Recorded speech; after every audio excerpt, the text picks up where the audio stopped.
দক্ষিণেশ্বরের চেনা কোলাহলের ঠিক পাশেই লুকিয়ে রয়েছে আরও এক ছোট দক্ষিণেশ্বর।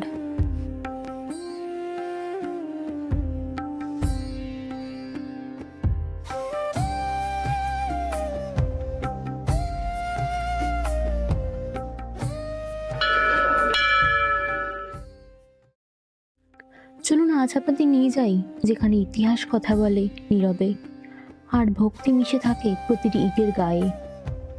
আমাদের খুব কাছেই যে এত সুন্দর, শান্ত, আধ্যাত্মিক জায়গা লুকিয়ে রয়েছে আমরা হয়তো অনেকেই জানি না। তাই আজ আমরা এসেছি পানিহাটির গিরিপালা ঠাকুর বাড়িতে।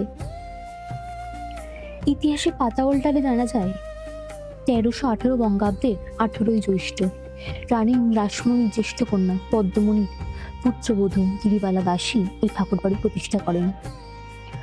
শোনা যায় দক্ষিণেশ্বর কালীবাড়ির আদলেই তিনি এই মন্দিরকে তৈরি করতে চেয়েছিলেন।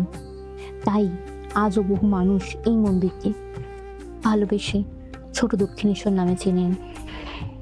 মন্দিরের প্রধান ফটক পেরোতেই চোখে পড়ে সুন্দর বাঁধানো শ্রী শ্রী রামকৃষ্ণ পরমহংসদেবের প্রতিকৃতি।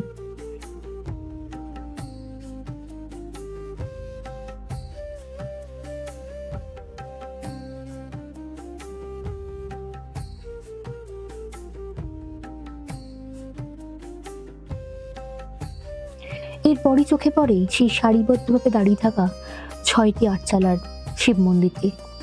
যদিও মূল দক্ষিণেশ্বর মন্দিরে রয়েছে 12টি শিব মন্দির, তবে এখানে 6টি।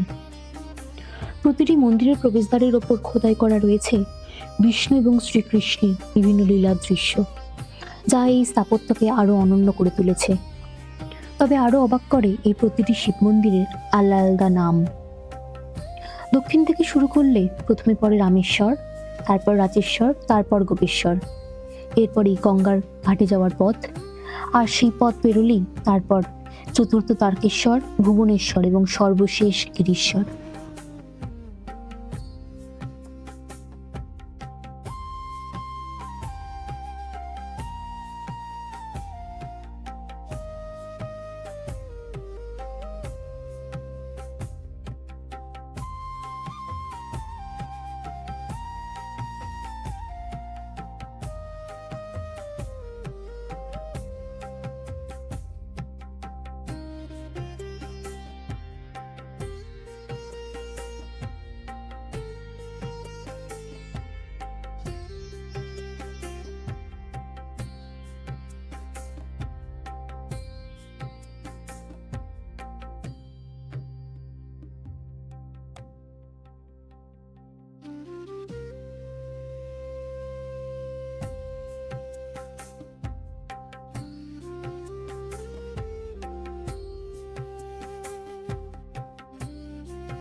মন্দিরের ঠিক কাছ দিয়েই বয়ে চলেছে মা গঙ্গা। এখানে ঘাটটি ভীষণ নির্জন, নিরিবিলি। এখানে নেই কোনো তারা, নেই কোনো শহরের কোলাহল, আছে শুধু নদীর ওপর বয়ে চলা শব্দ আর অপূর্ব নীরবতা।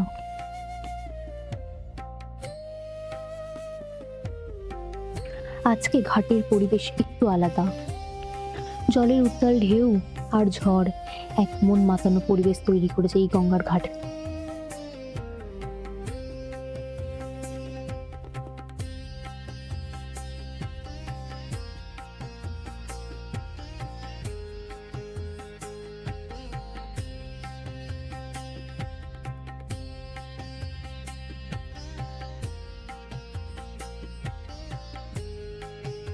দিনের শেষটা শুরু হয় এখানে গঙ্গা আরতি দিয়ে। প্রতিদিন গঙ্গা আরতির মাধ্যমে কুঞ্জের সন্ধ্যা শুরু হয়। প্রথমে মা গঙ্গাকে আরাধনা, তারপরে রাধা কৃষ্ণের আরতি।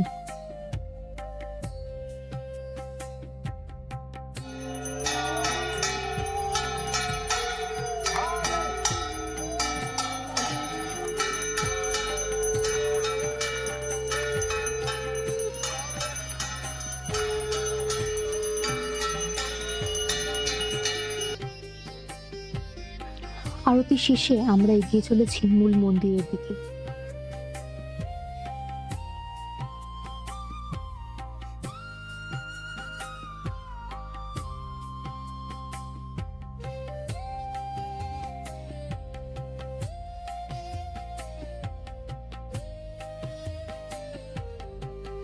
ঠিক মাঝখানে রয়েছে বিশাল নাট মন্দির।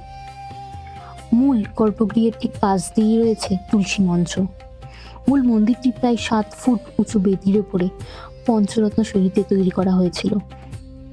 গর্ভগৃহ প্রবেশের সিঁড়ির দুই পাশে রাখা রয়েছে দুটি নারী মূর্তি।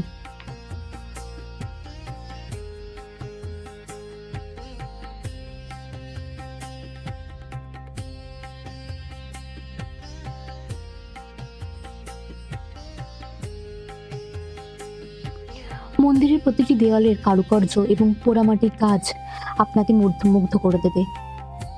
মন্দিরের প্রতিষ্ঠিত গর্ভগৃহে রয়েছেন কষ্টি পাথরের শ্রীকৃষ্ণ, অষ্টধাতুর রাধারানী, নারায়ণ শিলা এবং অন্যান্য দেবদেবীরা। এখানে সংরক্ষিত রয়েছে পিতলের গিরিবালা দেবীর মূর্তিও, যা এই মন্দিরের ইতিহাসের এক নীরব স্মারক। তবে আজ আমরা যে সুন্দর মন্দিরটিকে দেখছি তা বেশ কয়েক বছর আগে ছিল না। তার চেহারা ছিল ভিন্ন, জরাজীর্ণ। দীর্ঘদিন অবহেলার ফলে মন্দিরটি হয়ে পড়েছিল জরাজীর্ণ। দেওয়ালে জন্মেছিল শ্যাওলা, গজিয়েছিল গাছপালা। কিন্তু স্থানীয় মানুষ এবং মন্দির ট্রাস্টের প্রচেষ্টায় এই ঐতিহ্যবাহী মন্দিরে সংস্কার করা হয়। এই মন্দির ঠিক পাশেই রয়েছে এক পরিত্যক্ত ভগ্নপ্রায় পুরনো খ্রিস্টান চার্চ। সময়ের আঘাতে আজ তা ধ্বংসাবশেষে পরিণত হয়েছে, কিন্তু সেই নীরব ইটগুলো আজও সাক্ষী দেয় এই পানিহাটির একসময় ধর্ম এবং সংস্কৃতির মিলনভূমি হিসেবে। একদিকে বাংলার ঐতিহ্যবাহী হিন্দু মন্দির, অন্যদিকে ইউরোপীয় স্থাপত্যের স্মৃতি। এখানে ইতিহাস যেন বিভাজন শেখায় না, বরং শেখায় ঐতিহ্যের সহাবস্থান। আগরপাড়া স্টেশন থেকে অটোর ব্যবস্থাও রয়েছে। আপনি চাইলে খুব সহজেই পৌঁছে যেতে পারেন এই গিরিবালা ঠাকুর বাড়িতে। ভিডিওটি ভালো লাগলে অবশ্যই লাইক করবেন, বন্ধুদের সাথে শেয়ার করতে ভুলবেন না। আর এইরকম অচেনা জায়গার সন্ধান পেতে আমাদের সঙ্গে থাকুন। দেখা হচ্ছে পরবর্তী ভিডিওতে।